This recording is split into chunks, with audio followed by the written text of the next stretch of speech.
नमस्कार विद्यार्थी मित्रों, ऑनलाइन एज्युकेशन में आप सौનું स्वागत है। આગલા ટોપિકમાં આપણે વાત કરી હતી કે ગમે તે રેખાના જે બે સમીકરણ આપેલા હોય તમને એના ઉપરથી તેનું તમે ભૌમિતિક નિરૂપણ અથવા ભૌમિતિક રીતે દર્શાવી એટલે કે આલેખ દોરીને તમે નક્કી કરતા હતા કે તે રેખા એકબીજાને છેદે છે, સમાંતર છે કે પછી સંપાતી છે। તો આલેખ દોર્યા વગર આપણે કઈ રીતે કહી શકવી કે એ રેખાઓ એકબીજાને સમાંતર છે, છેદતી છે કે પછી સંપાતી છે? તો એના માટે તમારે આ કોષ્ટક છે એ યાદ રાખવાનું છે અને આ કોષ્ટકની તમારે તૈયારી કરવાની છે। આ કોષ્ટક પરથી તમારે ઘણા દાખલા થાય છે અને ઘણા MCQ પણ પૂછાય છે, એટલે આ કોષ્ટક મોસ્ટ ટાઈમપી છે। તો સૌથી પહેલાં આપણે લખીએ અહીંયા જે કોષ્ટકની અંદર સૌથી પહેલાં આવે છે રેખાઓની જોડ, એની પછી બીજું આવે છે તમારે કે ગુણોત્તરોની સરખામણી,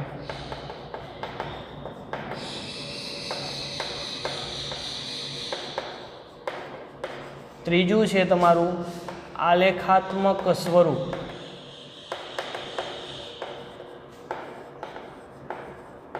ચોથું છે તમારું બેઝિક સ્વરૂપ અને પાંચમું છે તમારું સુસંગત છે કે નહીં।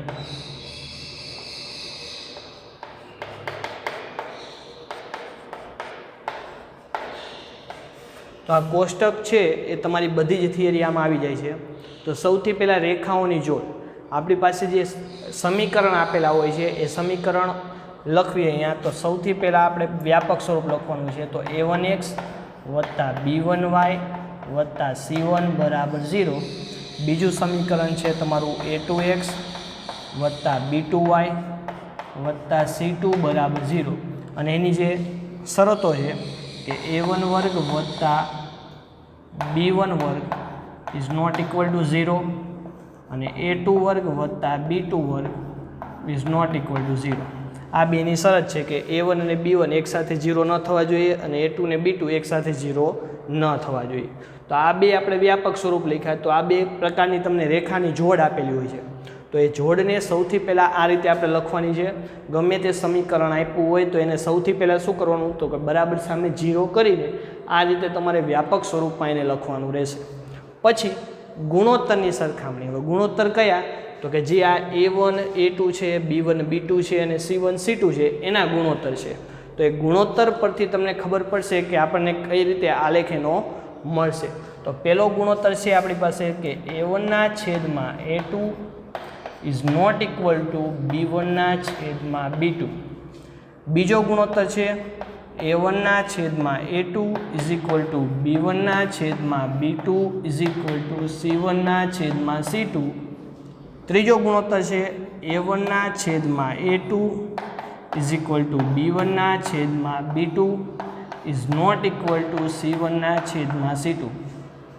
આ ત્રણેય તમારે ક્રમમાં યાદ રાખવાના છે। પહેલો છે એમાં a1 ના છેદમાં a2 અને b1 ના છેદમાં b2 આ બંને ગુણોત્તર સરખા નથી।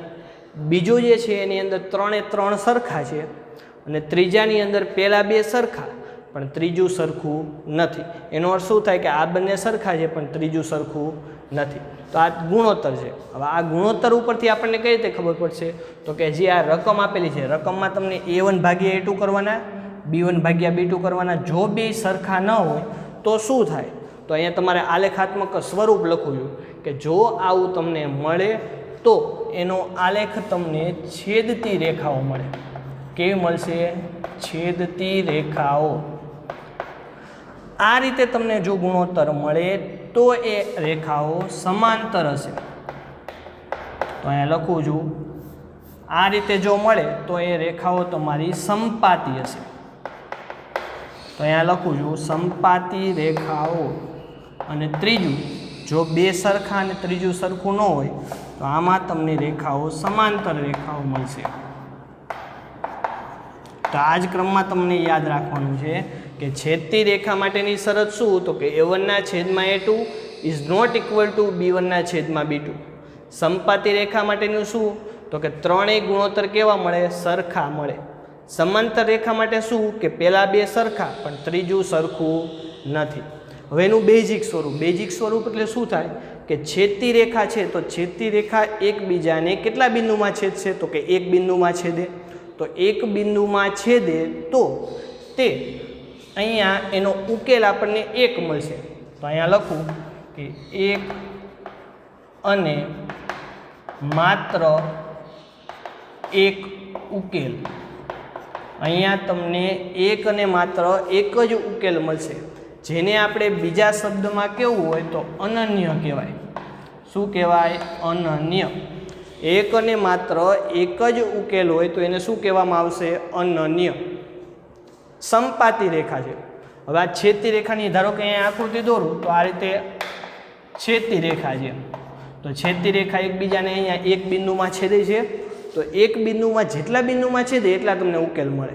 તો અહીંયા એક બિંદુમાં છેદે છે એટલે અહીંયા એક ઉકેલ મળશે. બીજી સંપાતી રેખા છે. તો સંપાતી રેખાની આકૃતિ આ રીતે થશે કે એક રેખા હોય એની ઉપર જ બીજી રેખા આવેલી હોય. તો એક રેખાની ઉપર બીજી રેખા છે તો બંને રેખા કેવી થઈ? સંપાતી થઈ. તો આનો ઉકેલ અહીંયા તમને અસંખ્ય બિંદુમાં છેદે છે. તો અસંખ્ય બિંદુમાં છેદે છે તો અહીંયા શું લખવી કે અસંખ્ય ભિન્ન ઉકેલ મળે. તો અહીંયા તમને કેવા ઉકેલ મળશે કે અસંખ્ય ભિન્ન ઉકેલ. એની પછી છે સમાંતર રેખાઓ. તો કે સમાંતર રેખા તમારે દોરવી હોય તમે આ રીતે દોરી શકો. તો કે સમાંતર રેખા એકબીજાને એક પણ બિંદુમાં છેદતી નથી. અહીંયા બંને રેખા છે એકબીજાને સમાંતર છે. તો સમાંતર રેખાઓ કોઈ દિવસ એક પણ બિંદુમાં છેદે નહીં. તો એક પણ બિંદુમાં છેદે નહીં તો એનો ઉકેલ તમને મળશે નહીં. તો અહીંયા લખવી આપણને કે ઉકેલ મળે નહીં. તો આ તમારે 3 કેસ થયા કે છેદતી રેખાને કેટલા ઉકેલ મળે તો કે એક ઉકેલ અથવા તો અનન્ય ઉકેલ. સંપાતી રેખાને કેટલા ઉકેલ મળે તો કે અસંખ્ય ઉકેલ મળે. અને સમાંતર રેખાને કેટલા ઉકેલ મળે તો કે ઉકેલ મળે નહીં. હવે સુસંગત અને સુસંગત નથી. સુસંગતનો અર્થ શું થાય અથવા સુસંગત સમીકરણ યુગ્મ કોને કહેવાય? તો એની વ્યાખ્યા છે જે સમીકરણ યુગ્મને એક ઉકેલ હોય એને સુસંગત કહેવાય. શું કીધું? ફરીથી, જે સમીકરણ યુગ્મને એક ઉકેલ હોય તેને તમે સુસંગત છે તેમ કહેવાય. તો અહીંયા જો અહીંયા આપણે જે છેદતી રેખાઓ છે એને એક ઉકેલ છે તો આ સુસંગત છે.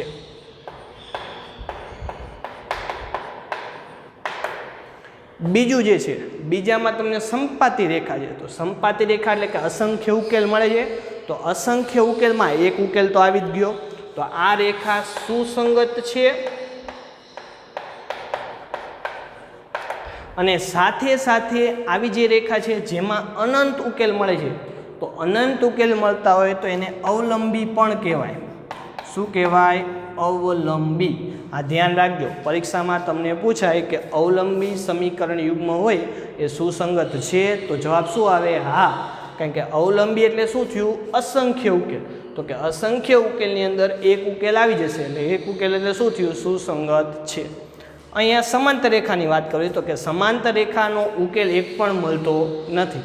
એટલે એક પણ ઉકેલ નથી મળતો એનો અર્થ શું થયો? સુસંગત નથી. તો અહીંયા લખશું આપણે સુસંગત નથી. તો આ તમારું કોષ્ટક થયું આખું, જેની અંદર સૌથી પહેલાં આપણે રેખાઓની જોડ લીખી, પછી ગુણોત્તરોની સરખામણી કરી, આલેખાત્મક સ્વરૂપ લખ્યું કે ગુણોત્તર જે મળે છે એના પરથી તમે કેમ કહી શકો કે આ તમને છેદતી રેખા છે, સંપાતી છે કે સમાંતર છે. તો જે ગુણોત્તર મળે તમને તો A1ના છેદમાં A2, B1ના છેદમાં B2 અને C1ના છેદમાં C2 એ પહેલાં શોધવાનું. પછી આ ત્રણમાંથી કઈ કન્ડિશન, કઈ શરતનું એ પાલન કરે છે એ જોવાનું અને એના ઉપરથી તમને ખબર પડશે કે એનો આલેખ કેવો મળશે. આલેખ પરથી તમે કહી શકો કે એનું બેઝિક સ્વરૂપ અથવા એના ઉકેલ કેટલા મળશે. ઉકેલ ઉપરથી આપણે એવું કહી શકીએ કે સુસંગત છે કે નહીં. તો આ જે કોષ્ટક છે આ કોષ્ટક તમારે તૈયાર કરવાનું છે, કારણ કે આ કોષ્ટક ઉપરથી ઘણા બધા દાખલાઓ તમારે પૂછાય છે અને આ કોષ્ટક ઉપરથી જ તમને MCQ અને એક ગુણનું પણ પૂછાય છે. તો આ તમારે મોસ્ટ MP છે અને એ તૈયાર કરવાનું છે. આના પછી આ જે રીત છે ગુણોત્તરની સરખામણી, એને આધારે આપણે આલેખાત્મક સ્વરૂપના દાખલાઓ આપેલા છે તમને, તો એ દાખલાઓ આપણે જોઈશું. સ્વાધ્યાય 3.2 દાખલા નંબર 2, જેની રકમમાં તમને જે આપણે દાખલા અત્યારે જે કોષ્ટક સમજ્યા એ પ્રમાણેના દાખલા આપેલા છે કે નીચેના સુરેખ સમીકરણ યુગ્મથી બનતી રેખાઓ, જે રેખાઓ છે એ એક બિંદુમાં છેદે છે, સમાંતર છે કે પછી સંપાતી છે. આ ત્રણ વસ્તુ, પહેલાં શું કીધું કે એક બિંદુમાં છેદે, સમાંતર છે કે પછી સંપાતી છે, આ તમારે ગુણોત્તર A1/A2, B1/B2 અને C1/C2 એના પરથી તમારે શું કરવાનું છે, નક્કી કરવાનું છે. અને આના નીચે તમને 3 રકમો આપેલી છે. આ 3 રકમ માટે આપણે લખવાનું છે કે એ એક બિંદુમાં છેદે છે, સમાંતર છે કે પછી સંપાતી છે. તો સૌથી પહેલાં જે પહેલો દાખલો છે, તો અહીંયા લખશું કે આપેલ સમીકરણ યુગ્મ માટે, તો સૌથી પહેલી વસ્તુ તમારે શું ધ્યાનમાં રાખવાની છે, તો કે જે સમીકરણ આપેલા છે એની બરાબર સામે 0 હોવું જોઈએ ફરજિયાત. કારણ કે આને આપણે તમે A1, A2, B1, B2 અને C1, C2 લખશો તો એનું જે વ્યાપક સ્વરૂપ છે એ પ્રમાણે તમારે એને ફેરવવું પડશે. તો અહીંયા આપણે બરાબરની સામે 0 છે, તો અહીંયા લખવી છે આપણે કે A1 બરાબર 5, B1 બરાબર નિશાની સાથે લખવાનું છે. B1 બરાબર કેટલા છે, તો કે -4, C1 બરાબર 8. તો પહેલા માટે જે લખો, પહેલા સમીકરણમાંથી એને 1 નામ દેવાનું, બીજામાંથી લખો એને 2 નામ દેવાનું. તો A2 બરાબર 7, B2 બરાબર 6 અને C2 બરાબર -9. ચલો અહીંયા લખીએ આપણે કે પહેલાં તો A1/A2 પહેલો ગુણોત્તર, પછી બીજો ગુણોત્તર એટલે કે B1/B2 અને પછી C1/C2. આ ત્રણેય ગુણોત્તર આપણે મેળવવાના છે. પહેલો લખવી A1/A2, કિંમત મૂકવી. A1ની કિંમત 5/7. તો અહીંયા છેદ નહીં ઉડે એટલે આ તમારો જવાબ. બીજાની અંદર -4/6, છેદ ઉડાડવી, 2 દુ 4, 2 તરી 6, તો જવાબ આવે તમારો -2/3. અને C1/C2 એટલે કે 8/9. આમાં પણ છેદ નથી ઉડતા. તો આપણે જે 3 કેસ હતા એમાં સૌથી પહેલાં ચેક કરવાનું છે. તો અહીંયા પહેલાં A1/A2 અને B1/B2 આ પહેલાં બે જ સરખા નથી. તો અહીંયા લખવી કે અહીં A1/A2 is not equal to B1/B2. તો આ પહેલી શરત તમારી થઈ છે. તો પહેલી શરત તમારી જે હતી, આપણે 3 શરત હતી. પહેલી શરત છે A1/A2 is not equal to B1/B2, એટલે કે આનો જવાબ અને આનો જવાબ બે સરખો નથી. એટલે આવું મળે તો આ કઈ રેખાઓ હોય તમારી, તો કે છેદતી રેખાઓ. તો છેદતી રેખાઓ માટે આપણે જવાબ શું લખવાનું છે કે આપેલ સુરેખ સમીકરણ યુગ્મથી બનતી રેખાઓ એક બિંદુમાં છેદે છે. તો એ નીચે જવાબમાં લખશું કે આપેલ સમીકરણ યુગ્મથી બનતી રેખાઓ એક બિંદુમાં છેદે છે. આ પહેલી શરતનું પાલન કરે છે એટલે આ કઈ છે, એક બિંદુમાં છેદે, એટલે કે છેદતી રેખાઓનો પહેલો કેસ થયો. બીજો દાખલાની વાત કરવી તો એના માટે સૌથી પહેલાં લખવી કે આપેલ સમીકરણ યુગ્મ માટે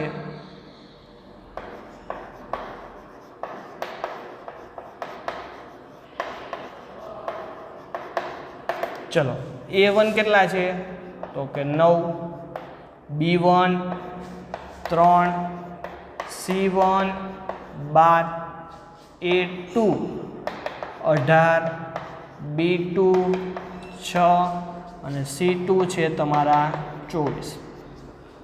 તો અહીંયા તમારે પહેલો ગુણોત્તર A1/A2 બીજો b1/b2 અને ત્રીજો c1/c2. ચલો પહેલો a1/a2 એટલે કે 9/18. તો 9 દુ 18 જવાબ મળે તમને 1/2. b1/b2 એટલે કે 3/6.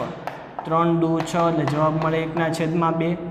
ત્રીજું c1/c2 એટલે કે 12/24. 12 દુ 24 એટલે જવાબ મળે 1/2.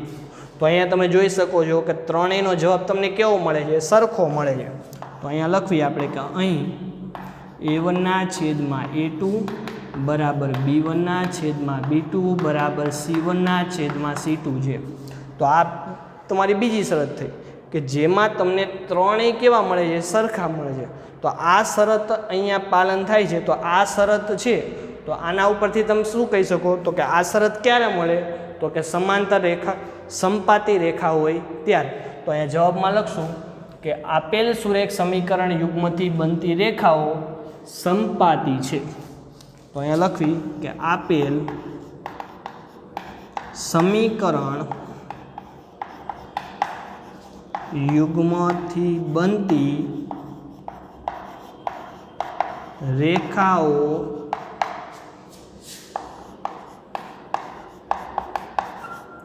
સમપાતી છે. આ સમપાતી રેખાઓ છે.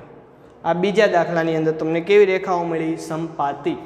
ત્રીજાની વાત કરવી. ચલો ત્રીજા માટે લખવી પહેલાં તો અહીંયા પણ ચેક કરી લો 0 0 છે. તો અહીંયા આપણે a1 a2 ને બધું લખવી કે આપેલ સમીકરણ યુગ્મ માટે ચલો a1 બરાબર 6, b1 બરાબર -3, c1 બરાબર 10, a2 બરાબર 2, b2 બરાબર -1, અહીંયા y આગળ કંઈ નથી એટલે કે -1 અને c2 બરાબર 9.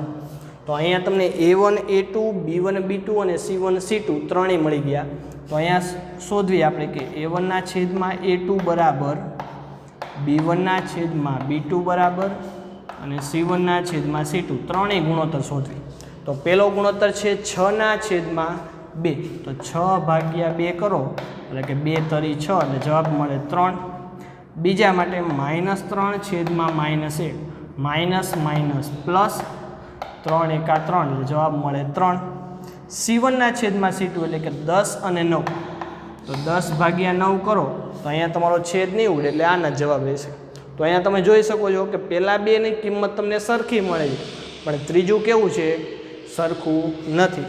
તો અહીંયા લખીએ આપણે કે અહીં a1/a2 બરાબર b1/b2 is not equal to c1/c2.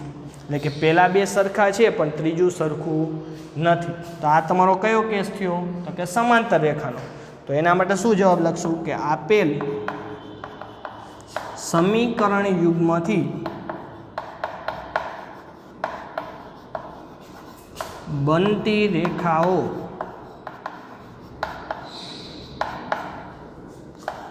સમાંતર છે. તો આપણે જે કોષ્ટકમાં શીખાતા કે કોષ્ટકમાં આપણે 3 સૂત્ર સમજ્યા હતા. પહેલું સૂત્ર શું હતું કે a1/a2 is not equal to b1/b2. તો આ કેસ શેના માટે હતો? છેદતી રેખા માટે. તો પહેલું જે દાખલો છે એ છેદતી રેખાનો છે. બીજા દાખલાની અંદર તમને a1/a2 b1/b2 અને c1/c2 મળે છે. તો ત્રણેય કેવા મળે છે? સરખા. તો આ દાખલો તમારો શેનો થયો? તો કે સમપાતી રેખાનો. અને ત્રીજું જે છે એની અંદર તમને ત્રણેયના જવાબ, બેના જવાબ સરખા મળે છે પણ ત્રીજાનો જવાબ સરખો મળતો નથી. તો એ કઈ રેખાઓ થઈ? તમારી સમાંતર રેખાઓ થઈ. તો આ ત્રણેય તમારા દાખલા છે એ તમારી કોષ્ટક આધારિત દાખલાઓ છે. તો આના પછી આપણે વાત કરીશું. તો એના પહેલાં જે આ તમે અત્યાર સુધી જે કામ કર્યું છે, જે કોષ્ટક અને સ્વાધ્યાય 3.2નો દાખલા નંબર 2, આ તમારે તમારી ફેરબુકમાં વ્યવસ્થિત સારા અક્ષરે લખવાનું છે અને કોષ્ટક ઘરે બેઠા પાક્કું કરવાનું છે.